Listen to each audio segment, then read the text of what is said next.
Halo teman-teman, selamat datang kembali di channel Kafka. Di video sebelumnya, kita sudah membahas tentang kepemimpinan, komunikasi, dan kerjasama bisnis. Nah, di video kali ini, kita akan melanjutkan pembahasan materi kewirausahaan tentang peluang dan potensi pasar. Jadi, pastikan kalian menonton sampai selesai, supaya lebih paham bagaimana langkah awal menjadi seorang wirausahawan. Yuk, langsung saja kita ke videonya. Oke, yang pertama ada pendahuluan. Nah, peluang pasar adalah kesempatan bagi perusahaan yang bertumbuh melalui pemenuhan kebutuhan konsumen yang belum terlayani. Sementara, potensi pasar adalah evaluasi mendalam terhadap ukuran, pertumbuhan, dan tingkat persaingan di segmen pasar tertentu. Analisis keduanya krusial untuk mencegah kegagalan bisnis, memaksimalkan laba, dan menentukan strategi pemasaran yang tepat melalui metode riset konsumen dan analisis SWOT. Apa sih yang dimaksud peluang dan potensi pasar?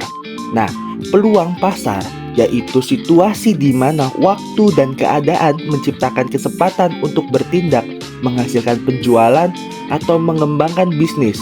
Nah, kalau potensi pasar itu sendiri, kemampuan sebuah pasar untuk menyerap produk atau jasa diukur dari total pembeli dan daya beli untuk menentukan kelayakan usaha. Yang selanjutnya itu ada analisis SWOT. Nah, yang dimana kita itu harus menganalisis sesuatu barang kita apakah memiliki peluang atau potensi di pasar. Nah, yang pertama yaitu ada strengths, kekuatan. Yang kedua ada weakness, kelemahan. Yang ketiga ada opportunities, yaitu peluang. Dan yang terakhir ada threats, ancaman. Oke, yang pertama itu ada strengths atau kekuatan. Kekuatan adalah semua hal yang membuat bisnis Anda unik dan unggul dibandingkan dengan pesaing. Bisa berupa kualitas produk, pelayanan pelanggan yang ramah, tim yang solid, atau teknologi yang canggih. Nah, mengapa ini penting?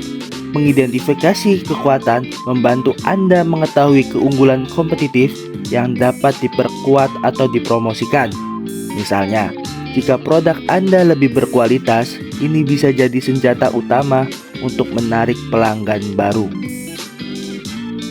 Nah, yang kedua, itu ada weakness, kelemahan. Kelemahan adalah area yang memerlukan perhatian lebih agar bisnis bisa berkembang. Ini mungkin mencakup keterbatasan modal, ketergantungan pada pemasok tertentu, atau bahkan reputasi yang belum maksimal. Nah, mengapa ini penting? Mengenali kelemahan membantu Anda fokus pada aspek yang perlu diperbaiki untuk meningkatkan performa bisnis, menghadapinya lebih baik daripada mengabaikannya. Nah, yang ketiga ada opportunities atau peluang. Peluang adalah elemen eksternal yang dapat memberikan nilai tambah atau memperbesar pasar. Ini bisa mencakup tren baru, perubahan regulasi yang menguntungkan, atau peluang kolaborasi dengan pihak lain. Mengapa ini penting? Memanfaatkan peluang adalah cara cerdas untuk berkembang tanpa harus memulai dari nol. Menyadari peluang berarti Anda siap bergerak ketika kesempatan itu datang. Dan yang terakhir ada threats, ancaman. Ancaman adalah faktor eksternal yang bisa menghambat kemajuan bisnis, seperti persaingan ketat, perubahan pasar, atau ekonomi yang fluktuatif.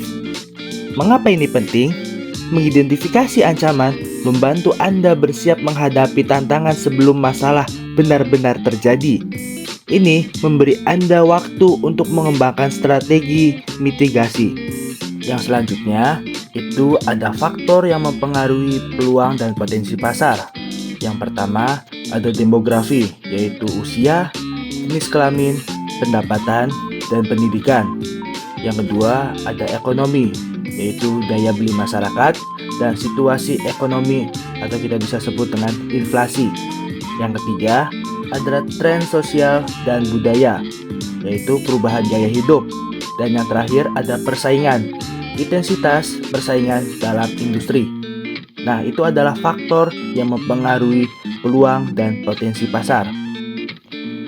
Dan yang terakhir yaitu ada tujuan analisis potensi pasar. Yang pertama, ada mengidentifikasi risiko, menguranginya ketidakpastiannya bisnis. Yang kedua, menentukan target pasar. yaitu memilih segmen konsumen yang paling menguntungkan. Dan yang terakhir ada evaluasi produk, mengetahui respon masyarakat terhadap produk yang akan dijual. Nah, ini adalah tujuan menganalisis potensi pasar. Terima kasih telah menonton video ini sampai selesai. Semoga kita bisa bertemu di lain hari. Sampai ketemu di episode selanjutnya.